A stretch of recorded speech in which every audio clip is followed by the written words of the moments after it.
The foam lit up a stark pale glow in the dimness of my room. A text from Janet, "Can you grab something from my room?" Just those few words, but they hit me like a jolt. I stared at the screen, my thumb frozen over the reply button. It was a simple request, something she'd asked me a million times before. But today it felt different. I never thought a simple favor could dredge up feelings I'd buried for years. I mean, we're talking years feelings I thought I'd packed away, labeled teenage crush, and shoved into the deepest, darkest corner of my mind. But here they were resurfacing like some old, embarrassing photo album you find in your parents' attic. And all it took was a text.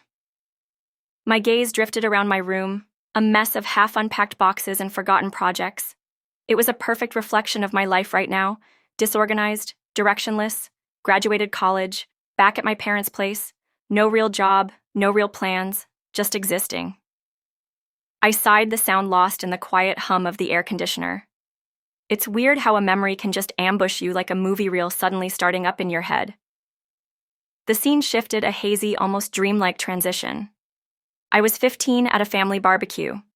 The sun was blazing. The smell of burgers and sunscreen filled the air, and everyone was laughing, talking. But I was fixated on Janet. She was luminous. That's the only way to describe it. Her laughter was like music. Her smile lit up the whole backyard. She was wearing this flow sundress, all bright colors, and she just moved differently with this effortless grace. I remember thinking she's like a movie star. I'd never seen anyone so vibrant, so alive, and it wasn't just her looks. It was the way she talked, the way she made everyone around her feel like they were the most important person in the room. I was just some awkward kid hiding in the shadows, but I couldn't take my eyes off her. I remember the way her hair smelled a mix of sunshine and something sweet. I remember the way she laughed at something.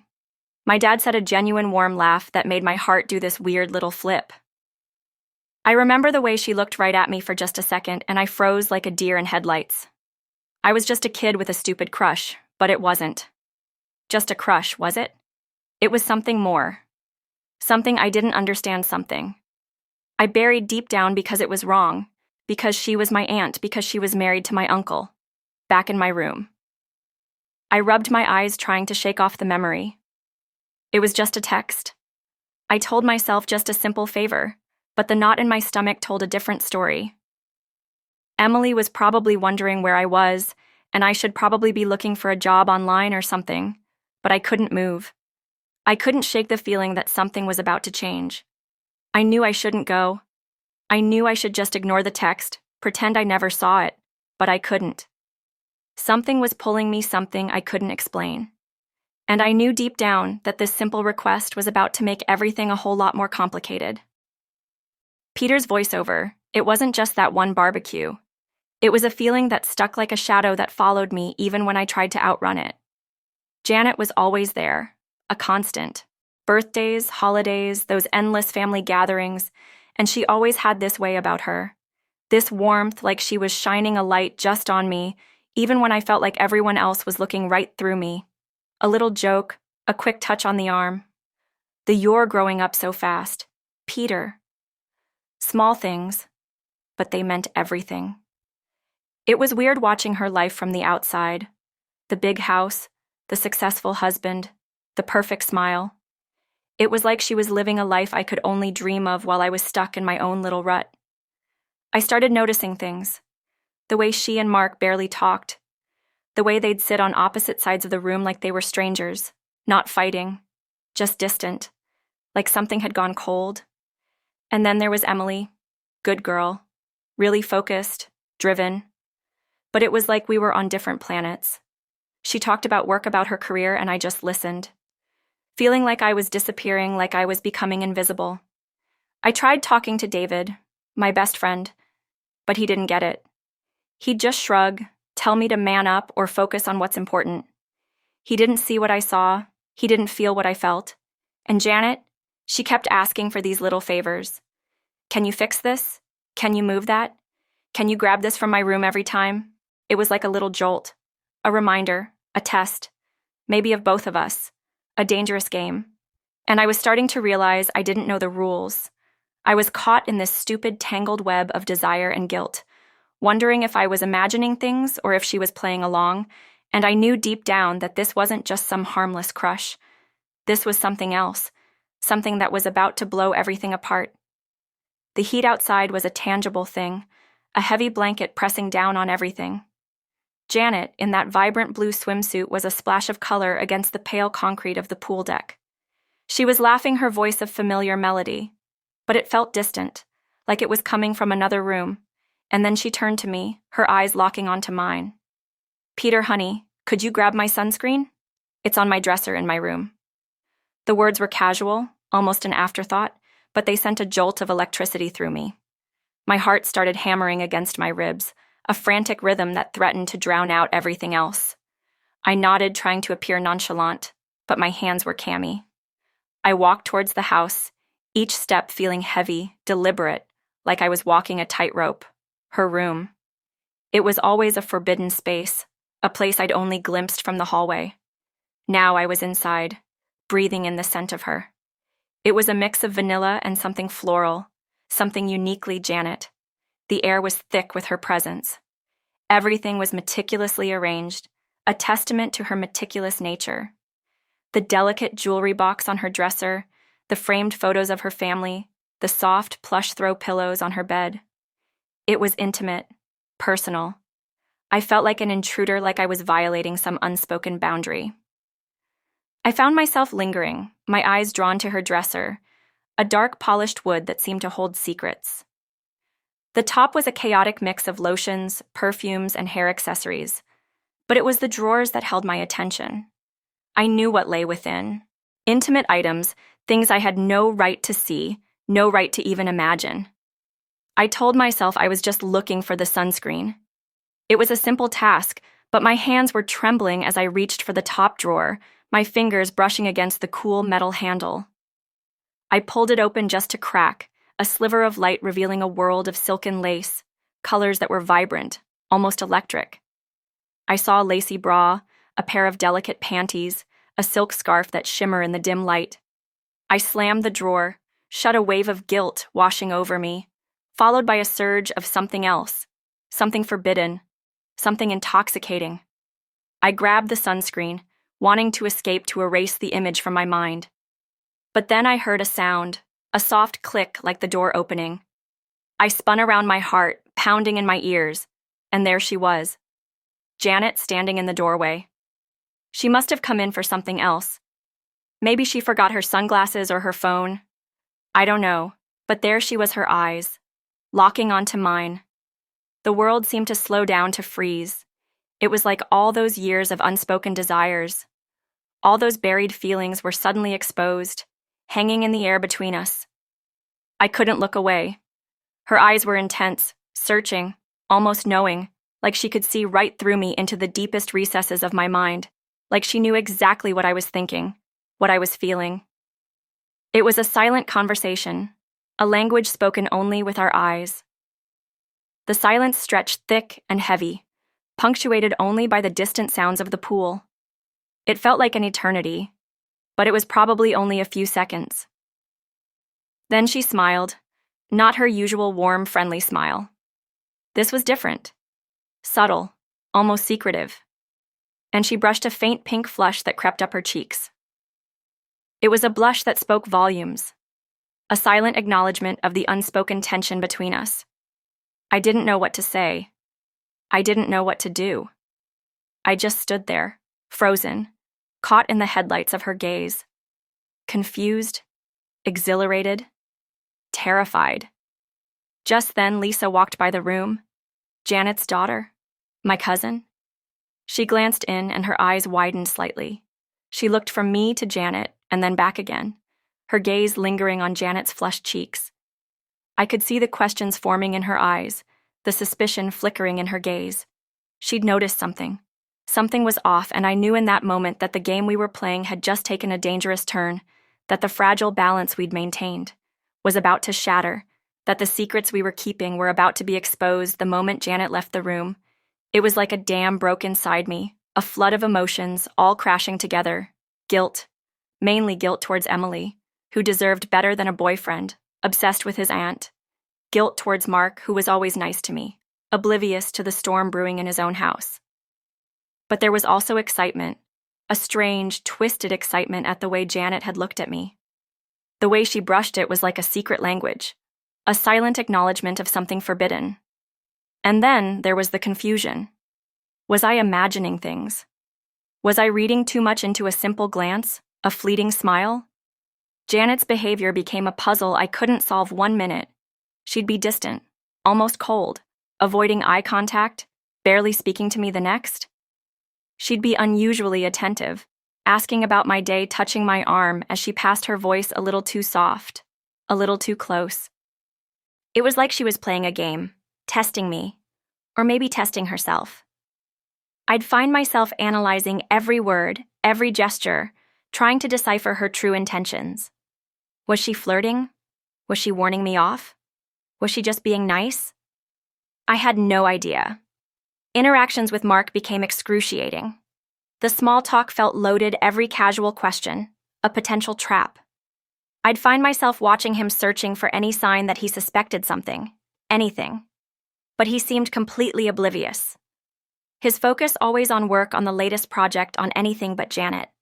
The silence between them was deafening, a thick, suffocating blanket of unspoken tension. I tried to act normal, but my smile would feel forced, my laughter hollow.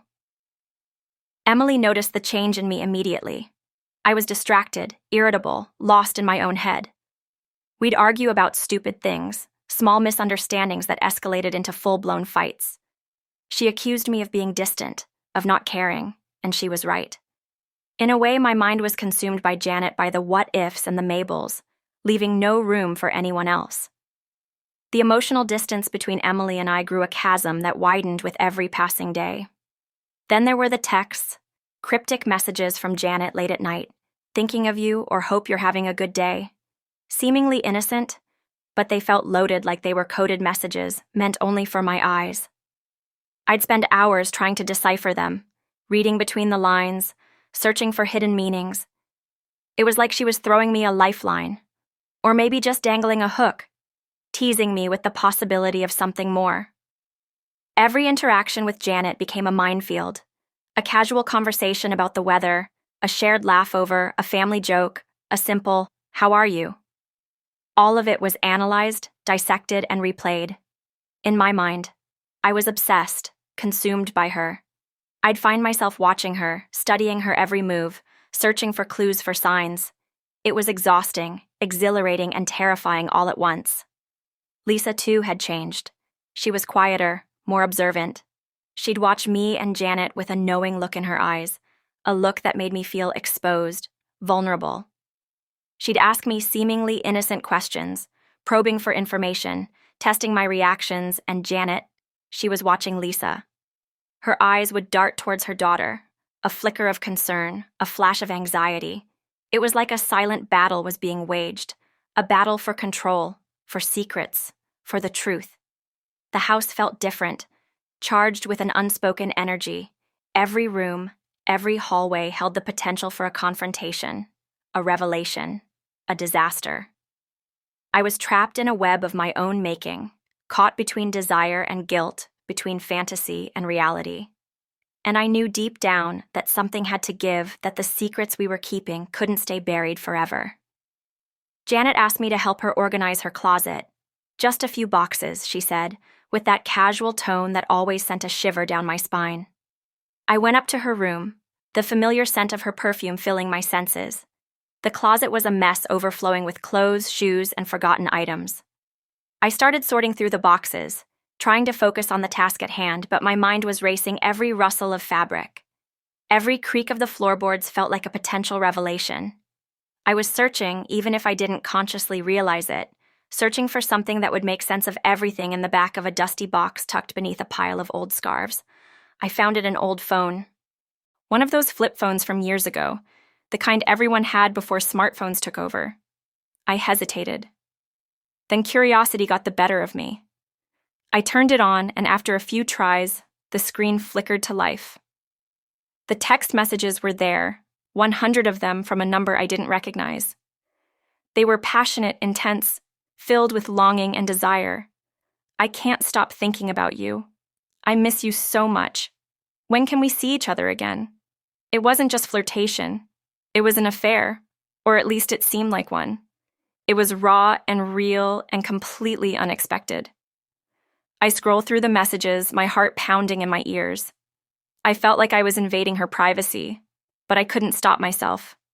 I needed to know the messages revealed a Janet I'd never known, a woman capable of intense passion, of secret desires. It wasn't just boredom or flirtation. It was something deeper, something more complex. It made me question everything. Her interactions with me, her behavior towards Mark, her seemingly perfect life. Was it all a facade? Was she using me, playing me to fill a void in her life? Was I just a pawn in a larger game, a distraction from her own unhappiness? I needed answers. I needed to understand. I decided to talk to Lisa. She was always observant, always perceptive. Maybe she knew something. I found her in the living room reading a book. "Lisa," I said, trying to sound casual, "do you know anything about your mom's past?" She looked up, her eyes narrowing slightly. "What do you mean?" she asked. Her voice guarded. I hesitated, then decided to be direct. I found an old phone. I said with some messages she didn't say anything, but her eyes widened. Just a fraction. She had a friend," Lisa said. Her voice barely a whisper a long time ago. Before Dad, it didn't. It didn't end well. She wouldn't elaborate, but her words hung in the air heavy with unspoken meaning. It was like a puzzle piece clicking into place. Janet wasn't just a perfect wife, a doting mother. She was a woman with Al past, with secrets, with desires. She was more complex, more flawed, more human than I'd ever imagined, and it made me see everything differently. Her smiles, her glances, her cryptic texts. They weren't just random acts. They were part of a larger narrative, a story I was only beginning to understand. I was no longer just a bystander, an observer. I was a character in her story, and I had no idea what my role was. I looked at the old phone in my hand, the messages glowing faintly in the dim light. I felt a mix of confusion, anger, and a strange sense of understanding. I didn't know what to do. Should I confront her? Should I tell? Mark. Should I just pretend I never found the phone? I was caught in a whirlwind of emotions, trapped between my desire and my conscience. One thing was clear. Everything had changed, and I knew deep down that the secrets we were keeping couldn't stay hidden forever. I couldn't live with the uncertainty anymore. I needed answers. I needed to know what Janet was thinking, what she wanted. I needed to understand my place in this twisted game we were playing. I decided to confront her. I'd find her alone, away from Mark, away from Lisa, and I'd ask her directly. I'd show her the phone, the messages, and I'd demand the truth. I rehearsed the words in my head over and over, trying to find the right balance between anger and vulnerability. I wanted to be strong, but I also wanted her to understand how much she was hurting me, how much she was confusing me. I found her in the kitchen making dinner. She was humming softly, her back to me, seemingly oblivious to my presence. I took a deep breath, ready to speak, to finally break the silence. "Janet." I started, my voice trembling slightly. But before I could say another word, Mark walked in, a wide grin on his face. "Family meeting," he announced, clapping his hands together. "I've got a surprise for everyone." He looked excited, almost childlike. Janet turned to him, a flicker of surprise in her eyes. "What is it, honey?" she asked, her voice soft. "We're going on a trip," Mark exclaimed, his eyes sparkling. "A week in the mountains, just the four of us. No phones, no distractions, just family time." He looked at Janet, then at me, then at Lisa, who had just walked into the kitchen. "I booked a cabin. It's got a lake, hiking trails, everything we leave tomorrow morning." He was beaming, completely unaware of the tension that filled the room. My heart sank a trip just when I was about to confront her. Just when I was about to get some answers, it was like the universe was conspiring against me. Jet looked at me, her eyes filled with a mixture of surprise and something else. Something I couldn't quite decipher. Was it relief? Was it fear? I didn't know. I looked at Mark, His face lit up with genuine excitement. He was so happy, so oblivious. And I felt a surge of guilt, a wave of responsibility. I couldn't ruin this for him. Not now. Not when he was so genuinely excited. I couldn't expose Janet in front of him. Not here. Not now. I knew I couldn't ignore what I discovered, but the trip and the secrets it held threatened to change everything. The close proximity, the isolation, the forced intimacy. What would happen when we were all alone, trapped in a cabin in the mountains? Would the secrets finally come spilling out? Would the tension finally snap? Or would we all pretend play along until we returned home to the lives we knew I didn't know? I just knew that everything had changed, and that the trip was about to become a battleground, a place where the secrets we kept and the desires we buried would finally come to light.